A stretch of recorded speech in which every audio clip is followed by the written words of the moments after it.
Estamos de vuelta después de Cuervos del Sur para conversar sobre por qué hay tanto cobre en Chile. Para eso estamos con Martin Reich, geólogo de la Universidad de Concepción y doctorado en geología de la Universidad de Michigan. Se especializa en las áreas de geoquímica y mineralogía. Actualmente académico del nuestro departamento de geología de la Universidad de Chile, director del Núcleo Milenio Trazadores de Metales y está a la cabeza de la línea geoquímica de fluidos e isotópica del Centro de Excelencia en Geotermia de los Andes, CEGA. Bienvenido, Martín. Hola, Claudia. Gracias por la invitación. No, gracias a ti por venir en esto. ¿Cómo ha estado este aislamiento social por allá?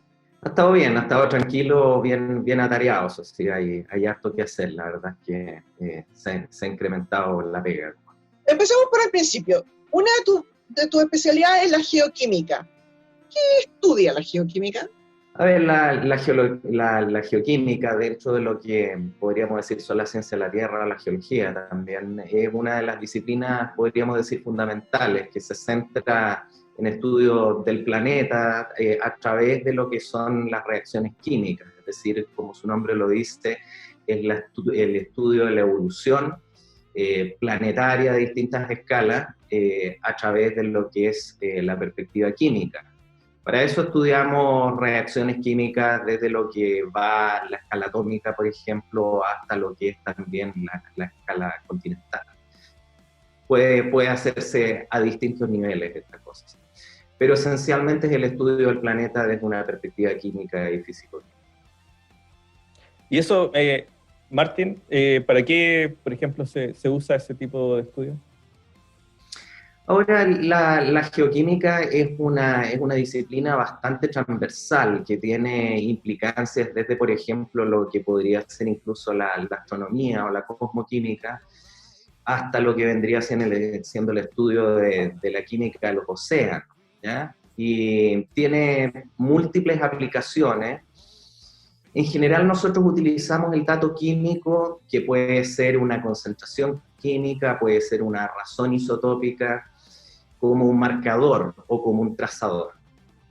Y mediante el uso de estos marcadores a trazadores, nosotros podemos ir construyendo una serie de, podemos decir, bloques de información que después nutren también otro tipo de información que puede ser netamente geológica, de observación de terreno, puede ser geofísica, y de otra naturaleza, también puede ser biogeoquímica, etcétera, etcétera. Por lo tanto, el uso del dato geoquímico en general es un uso como trazador de procesos. Y ahora, en esa lógica, si hablamos de que Chile es un país minero, ¿cómo relacionamos esto de la geoquímica y la geología con la minería? Sí, es una súper buena pregunta, porque el recurso, dígase el cobre, por ejemplo, o cualquier metal o material que nosotros queramos extraer de la tierra, finalmente son elementos químicos, y en consecuencia el depósito mineral y su estudio se puede enfrentar desde esa perspectiva, tanto como también puede enfrentarse, por ejemplo, lo que es la metalurgia o la extracción de esos metales después desde lo que es la roca. Por lo tanto, la minería, si bien tiene procesos que pueden ser netamente físicos de ruptura de la roca hasta que nosotros podemos llegar a un polvito fino que después se lleva a lo que vendría siendo cualquier método de obtención, electroobtención o pirometalurgia, finalmente es un proceso químico el extraer esos metales y esos elementos desde el material silicatado, que es la roca. Espérate, ¿qué quieres? Perdona, explícame un poco. ¿El material silicatado vendría siendo definición? Claro, porque gran parte de lo que es nuestro planeta y lo que es la corteza terrestre está compuesta por minerales que son llamados silicatos, ¿ya? Y esos silicatos son minerales que están constituidos por silicio, por oxígeno, por ejemplo también aluminio, magnesio y hierro. Son los principales constituyentes de lo que es nuestro planeta. Y después tenemos aquellos metales que pueden ser interesantes para aplicaciones tecnológicas o para el uso en construcción, que suelen estar mucho menos concentrados. Por lo tanto, nosotros decimos que extraemos ese metal desde una matriz o un material que es silicatado mayoritariamente. Ahora, Martín, uno siempre que habla así como de Chile y del país minero, ¿no es cierto?, se asocia como al cobre, ¿verdad? Uno siempre es, digamos, la mayor industria minera de Chile, sin duda, pero ¿qué otros metales, digamos, podemos encontrar acá en Chile en abundancia versus otros lugares del mundo? Sí, mira, bueno, que como ustedes saben, Chile es el principal productor de cobre, gran parte de las reservas también a nivel mundial están ubicadas en nuestro país, más o menos el 40%. Y aparte del cobre, nosotros también somos campeones mundiales en otros commodities. Por ejemplo, el litio es un ejemplo bastante patente. El otro que es menos conocido, pero que es un subproducto finalmente de la industria del cobre, es el renio, que es un elemento bastante cotizado para aplicaciones tecnológicas. Y también somos grandes productores, los principales productores de hecho de yodo a nivel mundial, que se extrae desde lo que son los yacimientos de nitratos o el también llamado salitre o caliche. También tenemos amplios recursos en términos de oro, plata, hierro bastante, un poco de zinc y plomo. Pero tenemos una paleta de elementos y de metales que es bastante amplia.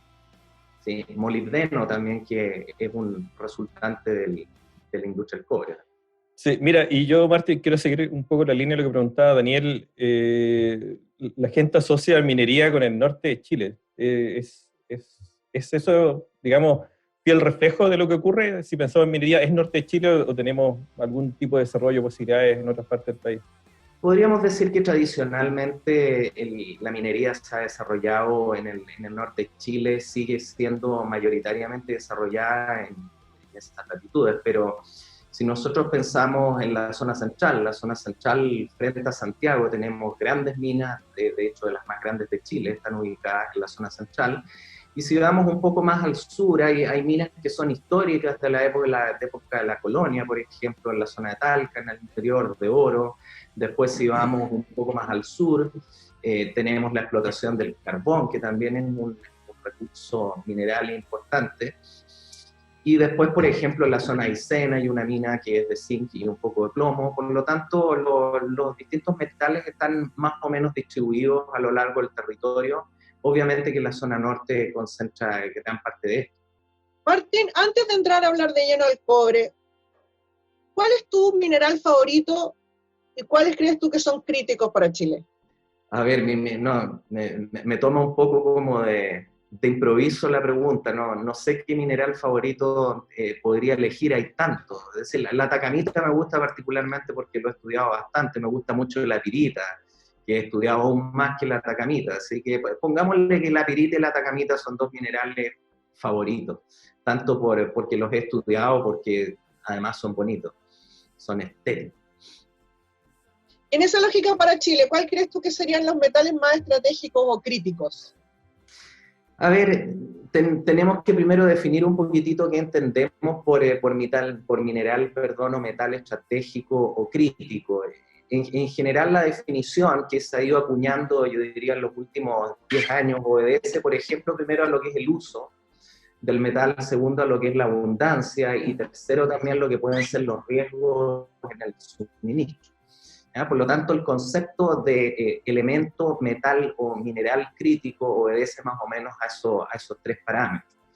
Y dentro de esta definición más moderna de elemento crítico, tenemos todos aquellos que tienen un uso muy importante en lo que es la industria tecnológica del siglo XXI, también lo que son las aplicaciones en tecnologías verdes y lo que puede ser también aplicaciones en medicina o defensa.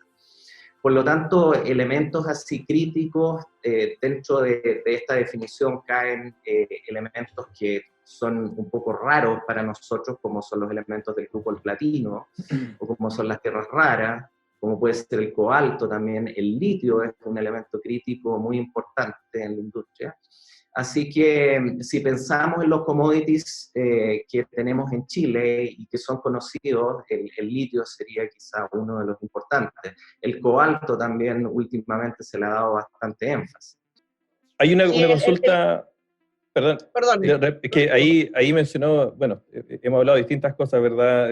Cobre, el litio, que son, digamos, elementos que se encuentran en la naturaleza de manera muy, muy distinta y su aprovechamiento se hace de manera diferente, ¿verdad? Entonces, no sé si nos puedes contar un poco eso, porque la gente, digamos, tenemos a veces la idea de una mina y nos imaginamos Chuquicamata o una de túneles como el Teniente, una cosa así. Estas labores son algunas más difíciles que otras. ¿Cómo se encuentra? ¿Cómo se hace esta extracción? Sí, súper buena la acotación, porque, por ejemplo, la minería del cobre, que es la más típica, a la que estamos acostumbrados, en general los depósitos de cobre grandes de Chile son depósitos que se llaman de tipo porfio-cuprífero, y esos depósitos se forman en profundidad en la corteza terrestre, y en general el material primario que se forma son sulfuros de cobre, y después a lo largo de la evolución geológica, ese yacimiento se exhuma y llega más o menos a la superficie a través de una serie de procesos tectónicos, geológicos, y lo explotamos, por ejemplo, sea por minería a rasgo abierto o minería subterránea, que podrían ser labores o túneles. Y eso es una minería en roca que podemos asemejarla a la labor minera típica. Pero, por ejemplo, en el caso del litio, el litio es bastante distinto porque se extrae desde el agua, específicamente lo que son las salmueras profundas en el salar de Atacama. Entonces, en el caso del litio, lo que se hace es extraer a través de pozos el agua y después se hace una metalurgia que es bastante simple, que es precipitar el litio como carbonato. Otros ejemplos son lo que es el salitre, que fue una industria muy importante minera en Chile, y esta era una verdadera capa, podríamos decir, cerca de la superficie, como un suelo rico en nitrato, así que ese tipo de minería era bastante simple. Por lo tanto, tenemos que siempre pensar más o menos en el commodity, en cómo su modo de formación geológica, que muchas veces va a condicionar después lo que es la explotación. Martín, me parece todo súper entretenido. Quiero saber a la vuelta también cómo se ven, cómo podemos identificar, pero antes tenemos que ir a la pausa comercial y antes del corte voy a decir que los profesionales del Núcleo de Geofísica Aplicada de la Universidad de Chile crean soluciones geofísicas innovadoras y de alto nivel científico-técnico para difundir su uso y aplicación en el sector productivo y de servicios, tanto para el ámbito público como privado. Para más información, escriba al nga@ngachile.cl para conocer más o cotizar sus servicios. Núcleo de Geofísica Aplicada, transformando la geofísica y la creatividad en valor. A la vuelta seguimos hablando de por qué hay tanto cobre en Chile.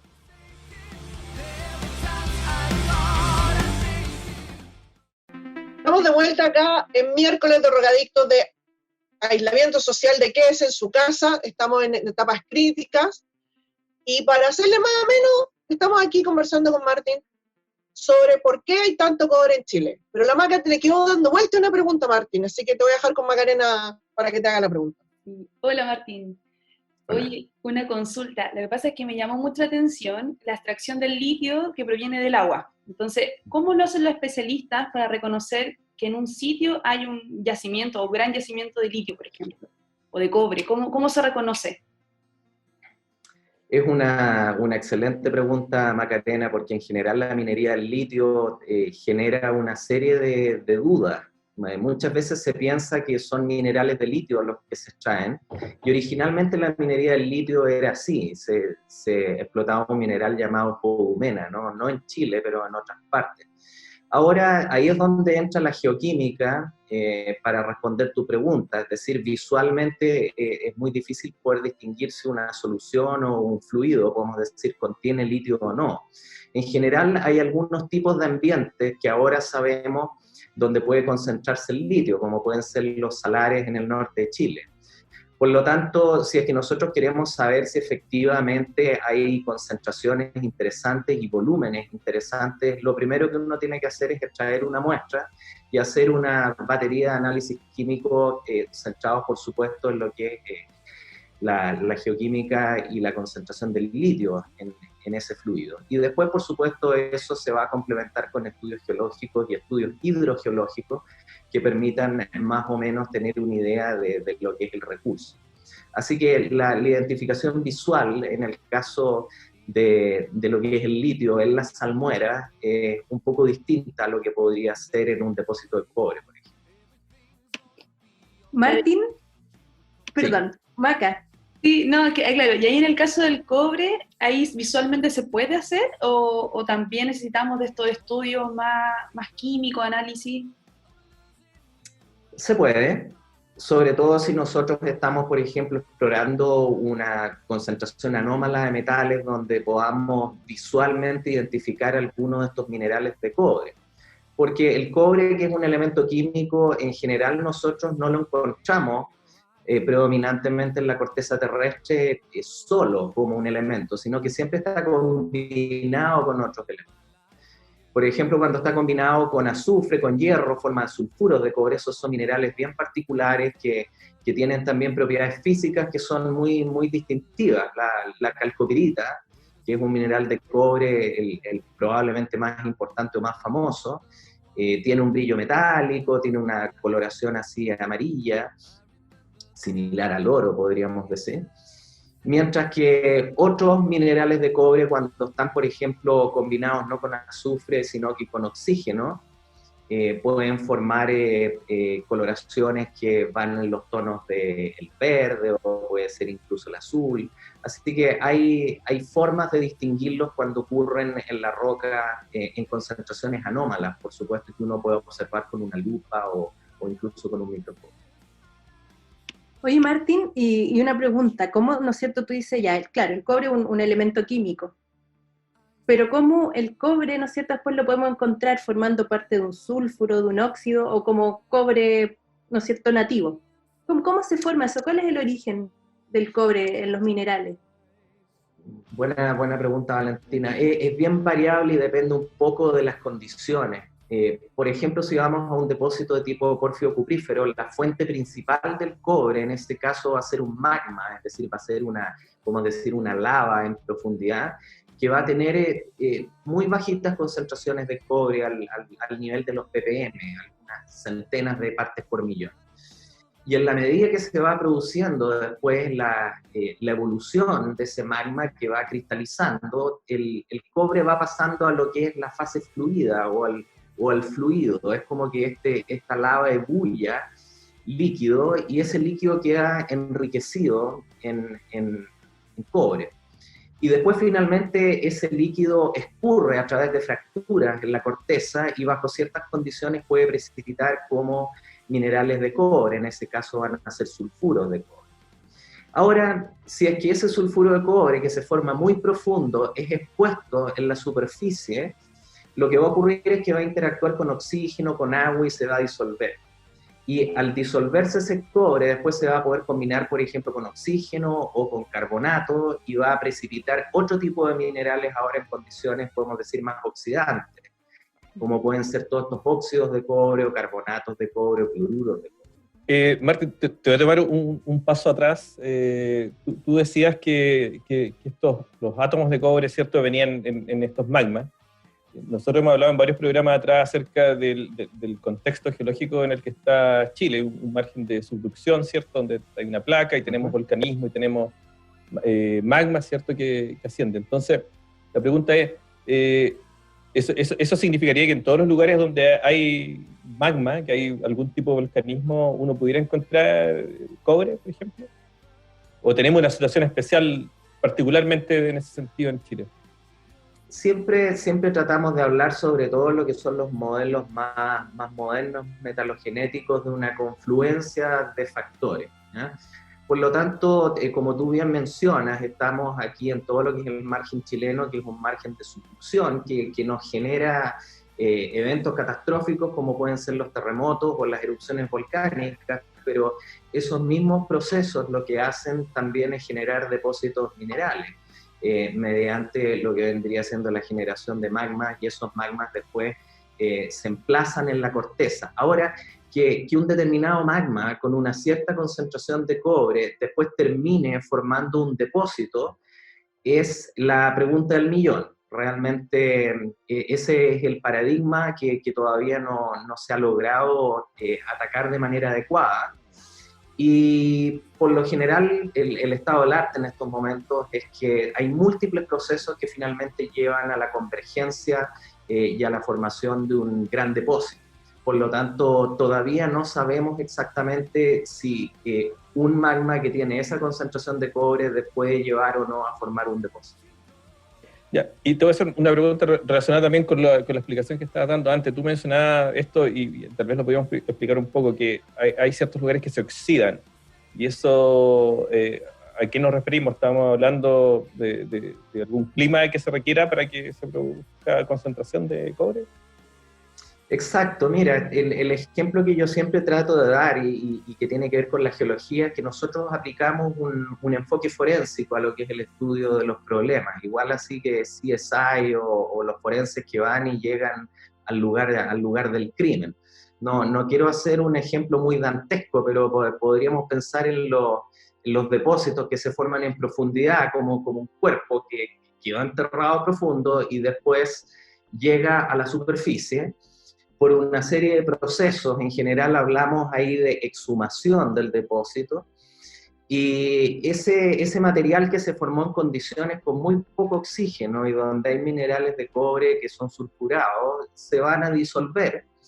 Y si es que hay agua, por ejemplo, la dosis correcta de agua, no mucha agua ni muy poca agua, lo que va a generar es que los minerales puedan disolverse, que ese líquido rico en cobre después pueda escurrir un poco y precipitar otros minerales. Por lo tanto, respondiendo a tu pregunta, hay condiciones bien específicas para poder generar estos minerales verdes de cobre dentro de este proceso llamado técnicamente enriquecimiento supérgeno, ¿ya?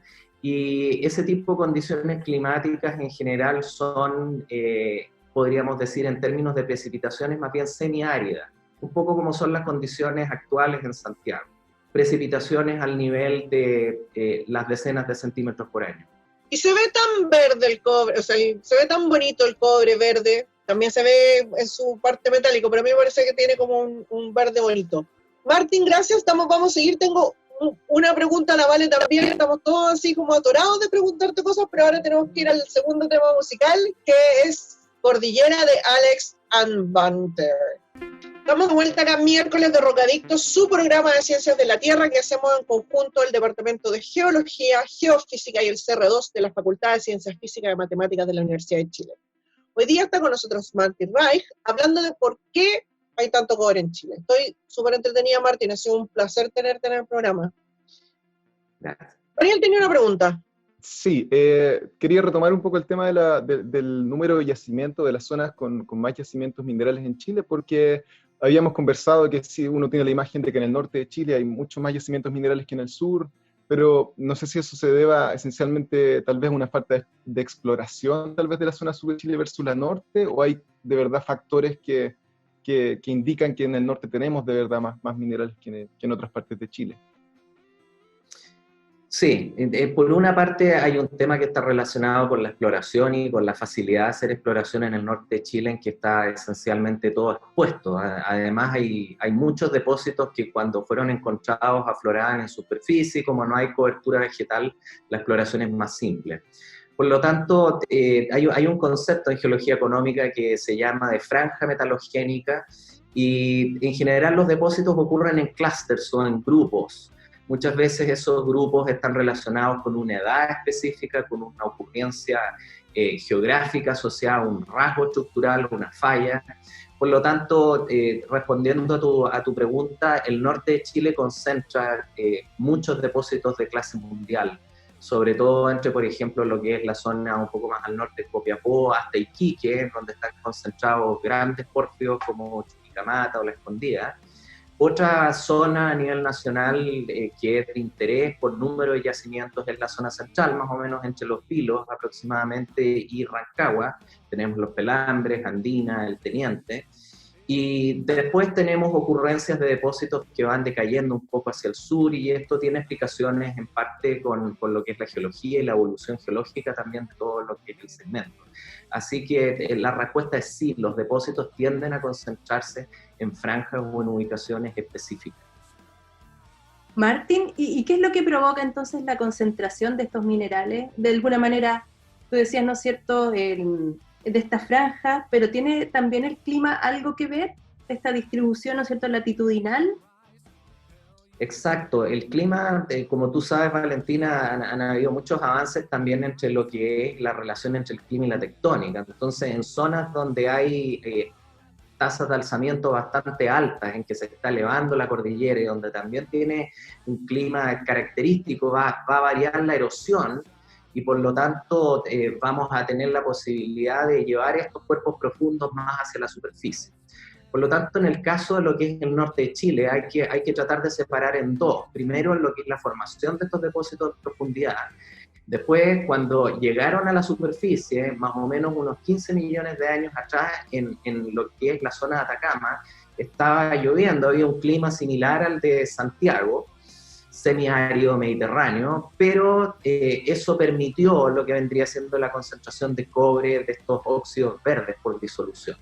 Después se produjo un fenómeno de cambio climático muy, muy drástico que aridificó todo el norte y lo que conocemos actualmente por el desierto de Atacama. Entonces, por una parte, el cambio climático permitió en un inicio lo que es la concentración de ese cobre, pero después también permitió, como dejó de llover, a tasas bajísimas, como de 1 o 2 milímetros por año en la actualidad, preservar esos minerales verdes en el tiempo, porque si estuviera lloviendo, finalmente se habrían lavado y habrían desaparecido como recurso. Martín, ahí me meto yo, y eso implica que tal vez en el sur de Chile, en zonas como, por ejemplo, estoy pensando de los lagos hacia el sur, pudimos haber tenido más yacimientos que se borraron por producto de la erosión por agua, por glaciares y cosas así. Exacto, es decir, una de las potenciales razones por las cuales no tenemos grandes ocurrencias de depósitos es porque la capa glaciar, por ejemplo, erosionó, y tú sabes mucho más de lo que es la historia climática y glacial de esa zona, pero mínimo medio kilómetro. Por lo tanto, la tasa de alzamiento que ha sido alta sumado al efecto glaciar y a un clima donde llueve mucho, ha borrado muchos de esos depósitos. Hay algunos vestigios, por ejemplo, en la zona del Biobío, está el llamado Pórfido Galletué, que fue un depósito de pórfido grande, pero que estamos viendo esencialmente parte de las raíces y todo lo que es la parte económica desapareció esencialmente por erosión. Y ahí, Martín, con todos estos temas y minerales, cuéntame un poco en qué se enfoca el Núcleo Milenio Trazadores de Metales. A ver, como centro de investigación y grupo, nosotros estamos abocados a tratar de responder una pregunta que puede sonar un poco trivial y simple, pero que es extremadamente compleja, y esa pregunta es tratar de entender por qué y cómo ciertos metales se concentran en la corteza terrestre y forman depósitos. Ahora nuestro enfoque está orientado principalmente a lo que son los Andes, que es una zona metalogénica muy importante, y tenemos distintas líneas de investigación que van desde, por ejemplo, lo que es el rol más profundo del manto terrestre en la ubicación de las franjas de los depósitos, hasta lo que es el efecto de los magmas y finalmente lo que es el efecto del clima en la preservación de los depósitos. Y ahí, ¿cuál ha sido como los últimos estudios o las principales conclusiones, lo que tú creas que te parece que ha sido como más importante para ustedes? A ver, yo creo que uno de los temas y resultados importantes que hemos trabajado ha sido específicamente determinar cuál es el rol del manto terrestre en controlar la ocurrencia de los depósitos de oro, específicamente en la Patagonia argentina y también un poquitito de la Patagonia chilena. Estos resultados los publicamos un par de años atrás en Nature Communications y fue un paper importante en que identificamos la presencia de oro nativo en el manto justo debajo de una gran provincia aurífera que es la provincia del Macizo del Deseado en Argentina, donde hay depósitos de oro. Entonces ese resultado a nosotros nos lleva a decir de que hay una cierta de preparación o cocción profunda que después impacta en la ubicación de los depósitos en la corteza. Ese vendría siendo un ejemplo de temas en que hemos contribuido en los últimos años. Sí. Martín, yo te iba a preguntar, bueno, en realidad es algo que conversamos fuera de micrófono, y es que tú nos contabas que el cesio era un metal que se venía como de importancia en el futuro. Ahí nos puedes contar un poquito de eso, ¿dónde podríamos tener cesio en Chile? Exacto, es el metal del día o del mes, podríamos decir, porque como te comentaba, no ha sido afectado por la pandemia, su precio sigue subiendo y bueno, es un elemento que está controlado en la demanda también por China. El cesio va a ser sumamente fundamental en lo que es el establecimiento y la implementación de la red de celulares que se viene, que es el 5G famoso, que ha tenido bastante controversia a nivel mundial. Y en este momento las fuentes de cesio son depósitos en Canadá, en África y también en Australia, que de hecho son manejados por los chinos. Ahora, en el caso chileno, como este elemento se asocia a depósitos que se llaman de tipo pegmatita, uno podría pensar en todo lo que es el batolito costero, en el sur de Chile, centro-sur de Chile, y ver cómo podrían estos recursos de alguna manera buscarse ahí. Ahora, el cesio es un elemento que es sumamente grande, no cabe prácticamente en ninguna estructura, entonces es bastante escaso. Bueno, Martín, te agradecemos mucho tu tiempo, todos los temas que pudiste conversar con nosotros. Antes de irnos, sus segundos libres, recomendaciones, saludos, lo que usted quiera decir. Bueno, gracias por la invitación al programa, muy entretenido, y saludos a todos los auditores y a la comunidad geológica en estos tiempos de pandemia y de incertidumbre, y que todos estén muy bien y se cuiden en casa, idealmente. Exactamente. Chiquillos, rápidamente, como siempre nos pilla el tiempo, empezamos con las recomendaciones. Maca. Sí, ya. Yo los quiero invitar a que visiten el canal de YouTube del Departamento de Ciencias de la Computación de la Universidad de Chile, porque ahí van a encontrar alojado que está el webinar que se realizó el 6 de mayo sobre análisis de datos del COVID en Chile. Ahí participaron investigadores e investigadoras, hablaron sobre los fundamentos de los datos e inmunología e inmunoterapia, analizan también la calidad y el sesgo de las cifras sobre coronavirus que se han estado entregando en las últimas semanas en Chile y otros países del mundo. Así que yo los invito a que revivan nuevamente el webinar y ahí van a encontrar información muy interesante. ¿Vale? Mi recomendación de esta semana es la obra Mente Salvaje, que va a dar de manera virtual el GAM, el Teatro GAM, y que va a estar en cartelera entre el 16 y el 26 de mayo. Esta obra son conversaciones entre 5 personas que sufren ensoñación excesiva, es decir, que sueñan despierto, y va a estar, por ejemplo, Héctor Noguera, Paulina Urrutia, Natalia Valdebenito, Gabriel Cañas y Francisca Gavilán. Las entradas se pueden adquirir en la página del GAM. Cualquier coincidencia con la realidad. Reflexiones en tiempo de cuarentena. Eso. Rodrigo, porfa. Yo voy a recomendar 2 cosas bien rápido. Mañana a las 12 tenemos una charla de un ciclo de charlas. Rodrigo, lo que quiere decir es que mañana a las 12 vamos a tener el ciclo de charlas del Departamento de Geología, del ciclo geológico, con la primera es sobre la cosmovisión mapuche, a las 12 por Zoom. Más información en las redes sociales del Departamento de Geología. Mientras vuelve Rodrigo, yo les voy a recomendar que el día jueves a las 12 del día la gente del Senergium se les ocurrió algo súper bueno, que es pregúntale a un volcanólogo. Y entonces en un Instagram Live, Álvaro Amigo, jefe de la Red Nacional de Vigilancia Volcánica del Senergium, va a estar ahí contestando todas las preguntas, pasarle los datos a todo el mundo. ¿Rodrigo? Lo perdimos. Se le reinició el computador. Sí. Lo perdimos. La última recomendación se la voy a dar por él. Más tarde, hoy día miércoles, más tarde a las 7 de la tarde, el Proyecto Memoria tiene organizado una charla, un conversatorio que se llama Falla San Ramón, por Urbanización y Sostenibilidad de Santiago, donde va a participar, entre otras personas, Gabriel Vargas Easton, que es geólogo de nuestro departamento. Chiquillos, estas son las cosas que pasan en la pandemia, perdimos a Rodrigo, pero no importa. Hasta aquí dejamos el programa, les agradezco a todos por su tiempo. Martín queda cordialmente invitado, cualquier otra cosa del núcleo que sepa de algún tema, para alguna noticia, también aquí estamos. Chicas, gracias, y Rodrigo y Daniel, que los perdimos en la inmensidad del espacio. Hasta el próximo miércoles con Sismología y el Sismo de Valdivia, chiquillos. Atentos. Ahí nos vemos, nos escuchamos. Hasta el próximo miércoles. Chao, Claudia. Chao, Vale. Chao, chao.